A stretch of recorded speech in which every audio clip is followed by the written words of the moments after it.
Bom dia, boa tarde, boa noite, boa madrugada, pessoal, que está assistindo agora esse videozinho, essa revisãozinha da nossa aula número 4, da nossa prova número 2, preparatório para o exame 35, da Ordem dos Advogados do Brasil. Vamos lá, vamos bater o olho aqui rapidinho no conteúdo que foi dado hoje, tá? Esse rabisqueiro todo aqui, comentamos um pouquinho sobre ética, né? Em caso de ética, comentei com vocês que nas situações de incompatibilidade, nós temos uns casos em que essa alcança, inclusive, o estagiário, né, pessoal? O estagiário da OAB, ele também tem que respeitar as circunstâncias, as características da incompatibilidade. Um prefeito, por exemplo, não pode ser estagiário, o militar não pode ser estagiário, o gerente de uma instituição financeira, seja ela pública ou privada, não pode ser estagiário, tá? O presidente, né, da Câmara dos Deputados, do Senado Federal, qualquer pessoa que compõe a mesa no processo legislativo, né, no Poder Legislativo, não pode ser estagiário. Lembrando que é o estagiário que tem carteira azul da OAB. Comentamos um pouquinho sobre infrações, pessoal. As infrações são censura, suspensão e exclusão. E a multa, pessoal, a multa, ela combina a multa com censura e suspensão, tá? Não tem exclusão com multa. Você tem o quê? Censura ou suspensão com multa. Lembrando que na suspensão você fica de 30 dias a 12 meses suspenso e eventualmente isso pode durar um pouco mais, caso você não supra aquilo que você foi exigido. Por exemplo, reter autos, né? Se você pega um processo e não devolve, enquanto você não devolver, você vai ficar suspenso. Pode passar de 12 meses. Certo? Então, nós temos vários casos de exclusão, né? Inclusive quando você frauda os requisitos para ser um advogado, você vai ser excluído. Né? Você vai ser excluído também se você cometer um crime infamante, tá? Que seriam os crimes hediondos, ou qualquer tipo de crime que tenha relação com o exercício da advocacia, que ficaria bem feio para o advogado. Tá bom? Nós depois vimos um pouco dos órgãos da OAB. Nós temos aqui o Conselho Federal da OAB, os conselhos seccionais e as subseções. Essa distribuição de órgão da OAB é muito importante, gente, muito importante mesmo. Por quê? Porque você verifica que não é difícil entender essa hierarquia aqui. A parte em vermelho é o Tribunal de Ética e Disciplina, o rosa é a Caixa de Assistência dos Advogados, aqui embaixo os pequeninos são subseções, e as seccionais, cada uma delas representa o quê? Um estado, tudo bem? E todo mundo aqui manda depois seus representantes aqui para o Conselho Federal da OAB. Comentei tudo isso aí com vocês, por quê? Porque eu estava dizendo que o Conselho Federal da OAB, ele é um dos legitimados ativos para a propositura do controle concentrado de constitucionalidade, correto? Mas nada impede de um conselho seccional também ser isso. Mas onde? No controle de constitucionalidade estadual. Porque existe também a Constituição do Estado. E as leis estaduais, além de estar de acordo com a Constituição Federal, também tem que estar de acordo com a Constituição do Estado. Tá? Por isso que, de certa forma, pode ser que um Estado preveja que um conselho seccional também será um legitimado para poder fazer o controle de constitucionalidade estadual. Tá? Lembrando que os legitimados aqui nessa reta da Constituição é o 444. Agora, no Estado, pode ser qualquer um, desde que seja mais de um. Beleza? Tranquilo? Bom, maravilha. Gente, depois eu vi um pouquinho com vocês, né, a respeito do desagravo. Comentei com você que às vezes um advogado ele é humilhado nacionalmente, e aí haverá a forma dele ser reabilitado, né, voltar emocionalmente a estar bem, e quem vai ajudá-lo, em regra, costuma ser o Conselho Seccional, mas pode ser que em alguns casos, né, por exemplo, os membros da comissão do Conselho Federal, o advogado que foi humilhado nacionalmente e o presidente de Conselho Seccional, essas três pessoas, quem ajuda a realizar o desagravo é o Conselho Federal da OAB. Nós vamos ver com mais detalhes depois o desagravo. Comentei com vocês um pouco de constitucional sobre reunião, né? Você tem direito de se reunir bastando prévio aviso, não precisa de autorização do poder público, basta um prévio aviso. Vimos um pouco sobre pertinência temática, porque eu aproveitei que eu estava explicando sobre mutação constitucional. Então eu falei, gente, pertinência temática é um negócio que você tem o quê? Relação com o assunto. Então você quer saber o que está acontecendo, então, consequentemente, você pode se envolver se aquele assunto tem a ver com a sua vida. Exemplo disso, uma lei estadual do Estado do Rio de Janeiro que está tratando sobre a exploração do petróleo. E aí, o Estado do Acre, ele tem interesse, por quê? Porque o royalties do petróleo vai ser distribuído, então essa é a pertinência temática, tá? Súmula vinculante é criada pelo Supremo, certo? Por meio de 2/3 dos membros. Quem vai pedir a criação de súmula vinculante, na verdade, a edição, a revisão ou cancelamento de súmula vinculante, é o 444, né? Os tribunais, seja ele qual for, e o defensor público da União também. Quando eu falo tribunal, o próprio STF também é um tribunal. Então, ele de ofício também pode pedir a edição, a revisão e o cancelamento de súmula vinculante, certo? Mutação constitucional nada mais é do que a alteração do sentido das palavras. Artigo 53, parágrafo 1º da Constituição Federal, você tem o quê? Que os deputados e senadores serão julgados após a diplomação, né, pelo Supremo Tribunal Federal. Só que não está escrito lá a condição é desde que eles tenham praticado aquele crime no exercício da função. Essa é uma mutação constitucional, ou seja, eu altero o sentido de uma expressão sem a necessidade, né, de alterar as palavras sobre aquilo. Beleza? A mesma coisa acontece com o artigo 226, parágrafo 3º da Constituição Federal, que estabelece a união estável entre homens e mulheres. Não precisa ser entre homem e mulher, pode ser entre homem e homem e entre mulher e mulher. Tudo bem? Bom, aqui também eu aproveitei e estava falando um pouco sobre a competência do STJ. Gente, para decorar isso aqui não é tão difícil, né? Basta você ver várias vezes. Mas uma ideia legal é você verificar que o presidente é julgado pelo STF, governador pelo STJ e prefeito pelo TJ, né? Ó, a hierarquia você consegue entender um pouquinho, acho que facilita um pouco, tá? Aí você lembra que os ministros de Estado, eles estão abaixo do presidente. Então, se o presidente ele é julgado pelo STF, quem está abaixo dele é julgado no STJ. Então, os ministros de Estado são julgados aqui, né, no STJ, desde que eles não tenham cometido o crime, né, junto com o presidente da República, porque aí a prerrogativa de foro atrai a competência. Tudo bem? Prefeito aqui no TJ ou no TRF, dependendo do crime que ele venha a cometer. Bom, vimos também aqui o Supremo Tribunal Federal, né, e a ideia do controle concentrado, o guardião da Constituição e as leis e as ações, né, que podem chegar diretamente a ele. Um controle concentrado é abstrato, por quê? Porque quando eu ataco diretamente a lei, eu não sei quem vai ser a pessoa que vai ser alcançada por decisão do STF. Então, nessa estrutura lógica, eu trazendo essa informação, aproveitei e falei assim, gente, de certa forma seria um contrassenso ter a apuração de fatos, né, no controle concentrado. Mas não, é possível sim a análise de fatos no controle concentrado. Mesmo sendo uma situação abstrata, é possível análise de fatos. Acresça-se, pessoal, que para fazer essas ações, a DC, a DI, a DO, a DPF, são os mesmos legitimados. Não há desistência, é possível cautelar por meio de maioria absoluta, os efeitos em regra são ex tunc. Para ser ex nunc, tem que ter a aprovação de 2/3 dos ministros do Supremo Tribunal Federal. Isso eu não expliquei ainda, tá bom? Mas em uma outra oportunidade a gente vê. Então, em regra, as ações do controle concentrado de Constitu, elas sim, podem ter análise de fatos numa ADI, nós não temos a possibilidade de desistência depois que essa ação foi feita, nós temos o caráter dúplice, significa que se você entrar com uma DC e perder, vai ser uma ADI, e ao contrário também, se você entrar com uma ADI e perder, a lei vai ser declarada constitu, vai ser declarada boa, significa que ela será boa mesmo, tá?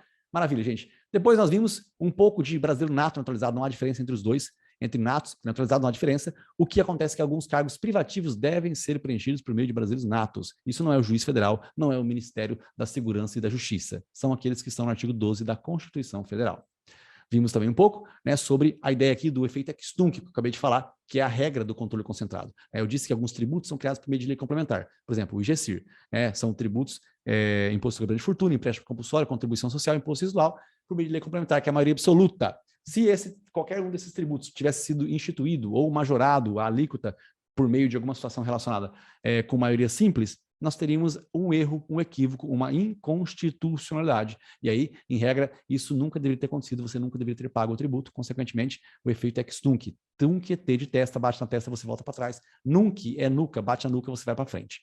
Depois nós vimos também sobre a idade, né? 35, 30, 21, 18, são as idades dos membros do Poder Legislativo e Executivo para que eles possam se candidatar. Essa idade, pessoal, é necessária na data da posse, salvo o vereador, que tem que ser na data do registro de candidatura. Ou seja, um menino de 17 anos, uma menina de 17 anos, não podem registrar a candidatura para serem vereadores. Antigamente podia, hoje não pode mais.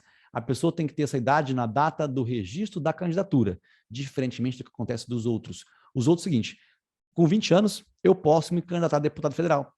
Com 20 anos eu posso, por quê? Eu preciso ter 21 na data da posse, certo? Você tem o dia que você registra a candidatura, você escolhe um partido político, registra, tem o dia da votação, que é a eleição, você ganha, é diplomado, depois você toma posse lá em janeiro do ano posterior que ocorreu as eleições. Tudo bem? Beleza? 35, 31, 28, 35, 30, 21, 18, super fácil isso aqui, prefeito, governador e presidente, essa estrutura, essa ordem lógica aqui é muito fácil, lembrando que nenhum desses caras precisam ser natos. Só o presidente da República tem que ser nato. Mas deputado federal, não precisa. Senador, não precisa. Governo não precisa. Quem precisa? O presidente da Câmara ou o presidente do Senado que tem Senato. Esses caras têm Senato. Tudo bem? Beleza? Depois nós vimos um pouco de competência, né? Competência da Justiça Federal aqui. Um dos casos interessantes é que eu estava comentando com vocês, né? Pode ter um conflito entre um organismo internacional e um Estado estrangeiro. Esse conflito aqui, se for com União Estado-DF, é julgado pelo STF. Se for um conflito com um município ou com uma pessoa residente domiciliada no Brasil, aí vai ser competência do juiz federal. Tá bom? Beleza? Tranquilo? Isso aqui fácil, como tudo em língua portuguesa. E aí, gente, nós vimos um pouco daquela parte que é muito complicado de decorar, que é competência exclusiva, concorrente, privativa. Isso aqui, infelizmente, cai na prova da OAB e você tem que o quê? Você tem que decorar, cara. Isso aqui é uma parte de memorização mesmo, não tem o que você fazer, tá? Uma das ideias interessantes é saber que na competência concorrente, quem participa é a União dos Estados ali, né, o DF, e aí tem o quê? Penitenciário, urbanístico, tributário, orçamentário, financeiro, econômico. São tributos de competência, são situações de competência concorrente, tá bom? Competência exclusiva não se delega. A competência exclusiva não se delega, por exemplo, a declaração da guerra, a celebração da paz, a criação de moeda, tudo isso é de competência da União, isso não se delega. A competência privativa também é da União, mas se delega. Competência privativa se delega por meio de lei complementar, certo? Por meio de lei complementar é possível que você delegue a competência privativa da União. Por exemplo, você tem lá o direito civil, aeronáutico, agrário, sei lá, de trânsito, transporte, desapropriação, tudo isso é o quê? É de competência da União, mas é possível que a União delegue para os estados isso aqui por meio de lei complementar. Por meio de lei complementar é possível que isso ocorra, essa delegação. Então você vai lá no seu post-it de lei complementar e coloque lá também o quê? A delegação, né, a transferência da competência das competências privativas da União. Beleza? Bom, gente, nós vimos um pouco então, né, sobre a mutação constitucional, artigo 53, parágrafo 1º. Aqui estava querendo dizer o seguinte, né, que independente da mutação constitucional, né, quando alguém vai ser processado, um parlamentar, quando ele vem a ser processado, o STF pode receber a denúncia sem a anuência dos membros do Congresso, tá? Isso pode acontecer sim. Antigamente, não. Antigamente, o Congresso tinha que concordar para verificar se o STF poderia receber uma denúncia ou não. Hoje não precisa mais disso. Hoje não precisa mais disso, tá? Mas acontece que depois que o STF recebe a denúncia, ele encaminha o processo para a casa respectiva, e aí a casa respectiva vai votar para o seguinte, ó, a gente quer suspender o processo. Então, depois que o STF receber a denúncia, pode a casa respectiva suspender o processo. Suspender o processo, pessoal, significa que o processo não vai correr. Mas se o processo não corre, significa que o tempo passa. E se o tempo passa, isso beneficiaria o parlamentar pela prescrição, e não pode. Tá? Então, consequentemente, quando é suspenso o processo, a prescrição também fica suspensa. Prescrição é um decurso do tempo em que o Estado ele perde o direito de punir. É a perda da pretensão punitiva. Então, se passa muito tempo, eu vou beneficiar o parlamentar. Eu não posso permitir que a suspensão do processo beneficie o parlamentar. Então, se eu suspendo o processo, eu também suspendo a prescrição. Depois eu comentei um pouco com vocês sobre direito internacional privado. Eu disse que, na verdade, que eu disse o seguinte, blá, blá, blá. Onde foi assinado o contrato, a lei de lá que vai ser aplicada para a resolução do problema. Certo? Aqui, pessoal, se aplica também a contrato, se aplica também a testamento, tá? Não importa de onde são as pessoas. Se o testamento foi assinado na Inglaterra, a regra para resolver o problema vai ser a regra da Inglaterra. Tudo bem? Ah, mas vai ser executado no Brasil, vai ser executado não sei de onde, não interessa. Ah, mas o Brasil pode julgar? Sim, o Brasil pode julgar. Nós temos a inafastabilidade da jurisdição. Então, o juiz brasileiro vai julgar, só que ele vai julgar de acordo com as leis de outro país. Certo? Rafael, mas não pode julgar de acordo com as leis do Brasil? Pode julgar de acordo com as leis do Brasil, mas o certo é julgar de acordo com as leis do local em que o contrato veio a ocorrer. Depois eu comentei com vocês, pessoal, na logística do tributário, né, tivemos aqui os tributos. Quais são os tributos, Rafael? Contribuição de moradia, taxa, impostos, empréstimos compulsórios e contribuições sociais. Esses tributos aqui têm uma regra de pagamento. Se você tiver uma quantidade limitada de dinheiro, você vai pagar por último o imposto. Tá? Começa com contribuição de moradia, vai para a taxa, depois vai para os impostos. Certo? Comentei com vocês também que é a hipótese de incidência, e aí eu estava trazendo isso aqui para que você entendesse que isenção também é uma forma de você não pagar um tributo. Imunidade também você não paga porque a Constituição prevê. Isenção você também não paga, mas porque a lei prevê. A alíquota zero você não paga porque o Poder Executivo, por meio de um simples ato administrativo, ele altera o valor da alíquota e ela vira zero. Se ela vira zero, a multiplicação por zero sempre dá zero, então você não paga nada de tributo a respeito do assunto. Então a base de cálculo do IPVA é o valor do carro, a base de cálculo do IPTU é o valor da casa e o valor da alíquota ele vai ser variável, tá? E se for zero, a pessoa não paga nada.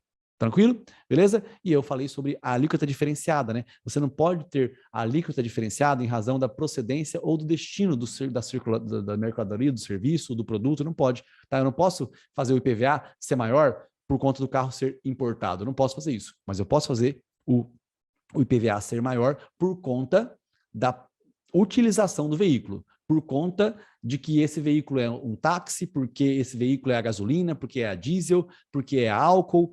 E eu posso, isso eu posso, essa variação eu posso, tá bom? Essa variação eu posso fazer.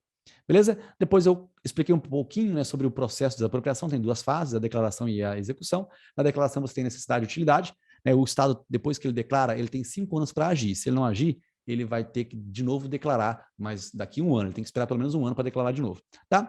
E aí, gente, nós temos a declaração que é feita pela administração pública direta, em regra, né? A indireta não pode fazer a declaração, mas a indireta pode executar.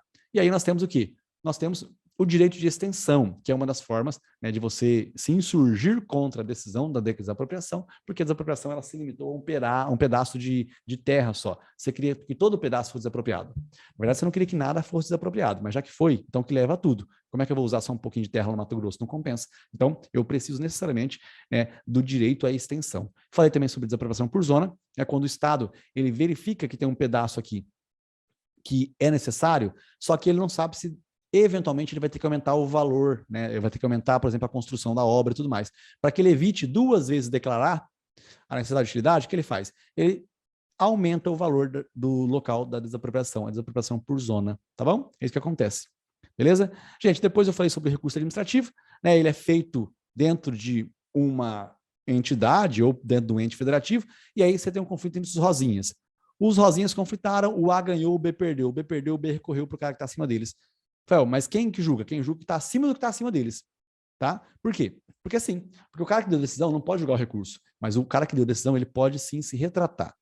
Tudo bem? Beleza? E aí, aproveitei, né, e disse que se esse cara não se retrata, o cara que está acima aqui, o de alaranjado, ele vai julgar o caso, mas ele não pode delegar. Por quê? Porque atos administrativos indelegáveis são quais? São os atos de competência exclusiva, atos normativos e recurso administrativo. Isso aqui é um recurso administrativo não se delega. Tá bom? Beleza? Depois eu expliquei a diferença entre reintegração, reversão, readaptação e recondução. A reintegração acontece quando o cara é absolvido por inexistência do fato ou negativa autoria. Se isso acontecer, ele vai ser reintegrado ao cargo que ele estava. Lembrando que falta de prova não é motivo para reintegração. Certo? Reversão é quando o aposentado volta a trabalhar, readaptação é quando o machucado volta a trabalhar de uma função diferente, e recondução é quando o cara que estava no lugar daquele que foi mandado embora tem que ser reconduzido ao cargo de origem por conta da reintegração.